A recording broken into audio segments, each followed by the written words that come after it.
मैं दामोदर शर्मा एक बार पुनः आपके समक्ष हाजिर हूँ एक नए बिंदु के साथ।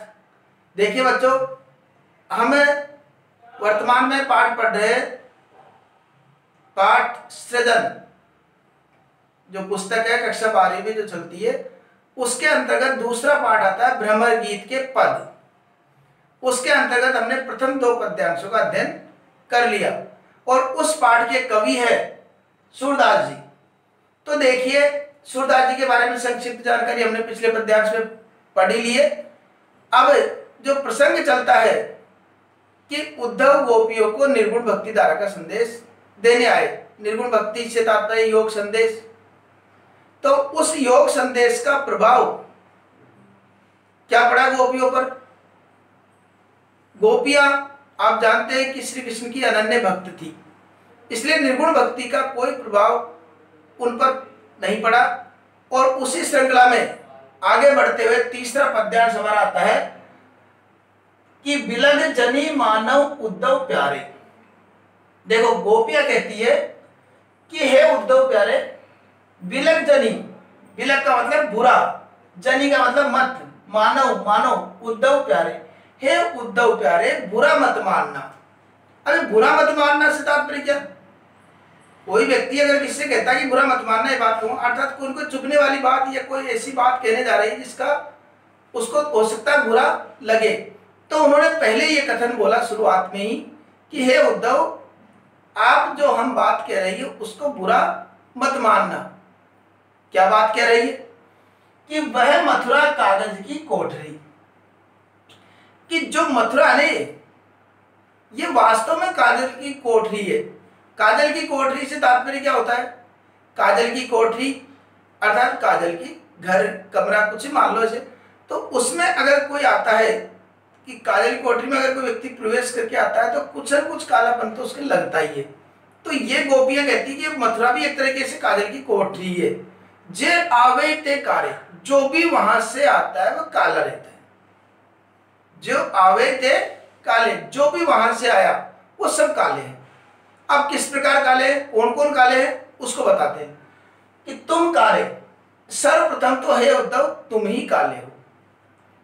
और दूसरी बात की जाए शुक्लक शुद्ध काले, ये जो शुक्लक शुद्ध से तात्पर्य अक्रूर जी, यहां शुक्लक शुद्ध अर्थात अक्रूर जी, ये अक्रूर जी भी जो है काले हैं। वो अक्रूर जी भी काले, तुम भी काले। हो सकता है कोई तन से या कोई मन से, कोई विचार, कहीं कहीं मन में कोई एक कालापन उनके रहा है, क्योंकि अक्रूर जी ये जानते थे कि कंस ने श्री कृष्ण को मथुरा जो आमंत्रित किया है वो किस उद्देश्य से किया है। उत्सव के बहाने आमंत्रित किया, लेकिन अक्रूर जी को सब पता था, फिर भी वह श्री कृष्ण को मथुरा की ओर ले गए और हमसे उनको अलग कर दिया। तो कहीं न कहीं ये जितनी भी बातें, ये जो भी आए हैं, ये कहीं न कहीं भगवान श्री कृष्ण से हमको अलग करने के उद्देश्य से ही आए, हमेशा प्रतीत होता है। तो कारे मतलब भंवरे, और ये जो भंवरे हैं जो उधर मथुरा की तरफ से आए हैं, ये भी काले ही प्रतीत हो रहे हैं। इनके भी काले रंग का कारण यही है कि मथुरा से आए हैं। ठीक, अब कारण क्या है कि हमको ऐसा लगता है कि ये कमल नयन मणि आरे, ये आया भगवान श्री कृष्ण के लिए कि मणि के समान कमल वाले अर्थात भगवान श्री कृष्ण। ये भगवान श्री कृष्ण भी जो है इनके संग अति छवि उपगत है। इनकी छवि, इनका सौंदर्य भी मानो ऐसे लोगों के साथ ही, ऐसे काले लोगों के साथ ही अधिक दिखता है, क्योंकि भगवान श्री कृष्ण भी कहीं कहीं सांवले रंग के हैं और सांवले रंग के होने के कारण ऐसे लोगों के बीच में रहते हैं तो उनका सौंदर्य और छवि और ज्यादा चमकती है, इसलिए इनके साथ वो रहते हैं। और मानव नील मारते काटे, मानव नील के घड़े से निकाल करके जमुना जाए पखारे, यमुना नदी में जाकर के पखार दिया, धो दिया। मानो नील के घड़े से निकाल करके यमुना नदी में जाकर पखार दिया हो, धो दिया हो। इसका प्रभाव क्या पड़ा।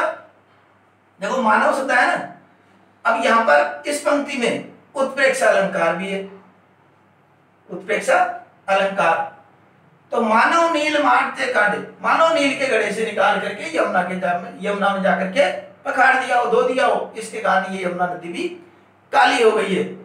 तागुन श्याम भई कालिंदी, उसके गुण के कारण ये श्याम अर्थात श्याम वर्ण हो गई, काले वर्ण की हो गई। कौन? यमुना नदी। कालिंदी का मतलब यमुना नदी। तो ये यमुना भी जो है उनके गुणों के कारण काली हो गई है।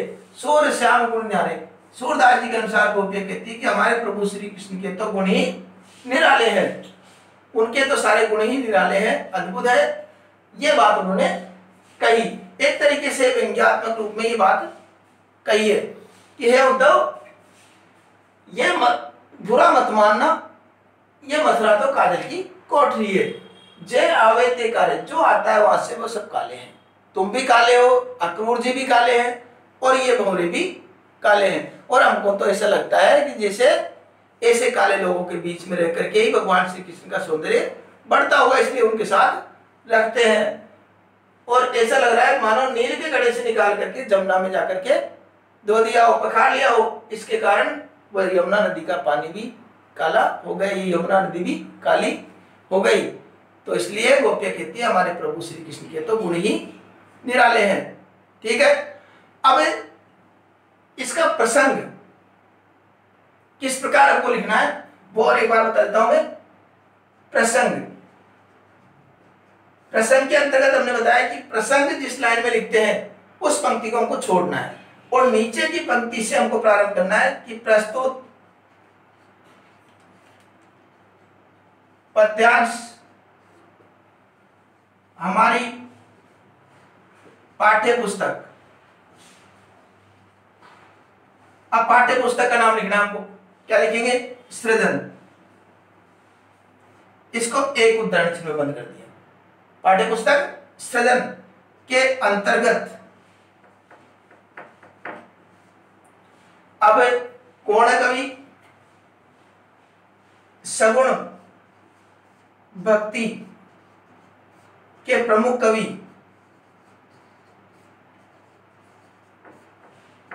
सूरदास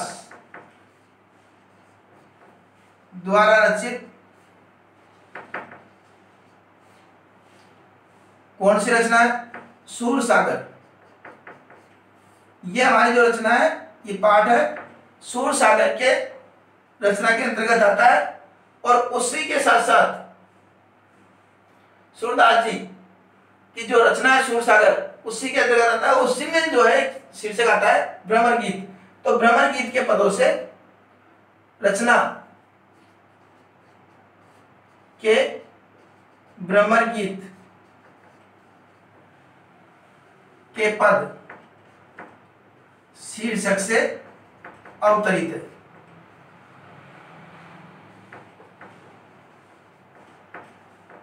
अवतरित है। ये तो हो गया हमारा प्रसंग। व्याख्या हम इस प्रकार लिखेंगे। अब लिखना है विशेष। विशेष का बिंदु भी हमको ध्यान होना चाहिए। पिछले वीडियो में बताया था मैंने कि सूरदास जी की भाषा कौन सी रहती है? ब्रज भाषा। ब्रज भाषा का प्रयोग। दूसरा वियोग श्रृंगार, श्रृंगार रस, ये भी हो गया। तीसरा आता है व्यंग्यात्मक शैली। और अलंकार कौन सा बताया था अभी? उत्प्रेक्षा। उत्प्रेक्षा अलंकार, ये हम विशेष में लिखेंगे। प्रसंग हो गया, व्याख्या मैंने बताई अभी, और विशेष में लिखेंगे। देखो विशेष, व्याख्या और प्रसंग, ये अगर हम लिख रहे हैं तो हमारी संपूर्ण व्याख्या होती है। और एक विशेषता और है, अगर हमको व्याख्या पूरी तरह से स्पष्ट है, एक एक बिंदु याद है, तो किसी भी प्रकार का प्रश्न पूछ ले हमसे घुमा फिरा करके, हम हर प्रश्न का उत्तर देने की स्थिति में रहते हैं। इसलिए व्याख्या गंभीरता से हम समझे। ठीक है, अब कुछ प्रश्न जो बढ़ते हैं इसमें से कि बिलग जनी मानव उद्धव प्यारे, गोपियों ने ऐसा क्यों कहा, किससे कहा, इस तरह का प्रश्न बनेगा। तो वो हम इसके आधार पर लिखेंगे। तो यहाँ पर श्री कृष्ण की क्या विशेषता बताई, ये भी कुछ प्रश्न बन जाते हैं। और मथुरा को क्या कहा गोपियों ने? काजल की कोठरी। और एक बात और बताना चाहूंगा कि जिस प्रकार जो भी पद्यांश में पढ़ा रहा हूं और उससे संबंधित जो प्रश्न है वो मैं डिस्क्रिप्शन में लिखता हूं। उन प्रश्नों को देख करके, उन महत्वपूर्ण प्रश्नों को देख करके आप उनको हल करने का प्रयास किया करो। और लगता है आपको अगर उन प्रश्नों के और इसके अलावा और भी प्रश्न के कोई ऐसे हो आपको मिले और उनके उत्तर आप देने का प्रयास करो, और अगर उत्तर आपको सहजता से लग रहे हैं इसका मतलब है आपको पद्यांश समझ में आ गया है, और अगर उत्तर नहीं बैठ रहे हैं इसका मतलब पद्यांश को समझने में कहीं न कहीं कमी रही है, इसलिए हम उसका उत्तर देने में असमर्थ रहे। तो जो प्रश्न मैं देता हूं उनको आप निश्चित रूप से अपनी कॉपी में उतारा करो। उतारने से क्या होगा, एक तो लेखन का अभ्यास होगा, लेखन के साथ साथ वो प्रश्न भी हमारे एक संग्रह हो जाएगा। तो प्रत्येक वीडियो के नीचे जो डिस्क्रिप्शन है उसके अंदर आप प्रश्नों को अवश्य पढ़े और उनको हल करें। ठीक है, अब ये प्रसंग हो गया, विशेष हो गया, व्याख्या हो गई। अब मुझे लगता है कि आपके अब इस पद्यांश में कोई कमी नहीं रही है। फिर भी अगर आपको लगता है कि कोई कमी है या ये बात समझ में नहीं आई है तो आप निश्चित रूप से कमेंट बॉक्स में वो खुला है, उसमें लिख करके आप अपने प्रश्नों का समाधान पा सकते हैं। अगले वीडियो में पुनः आपसे मुलाकात होगी, तब तक के लिए धन्यवाद।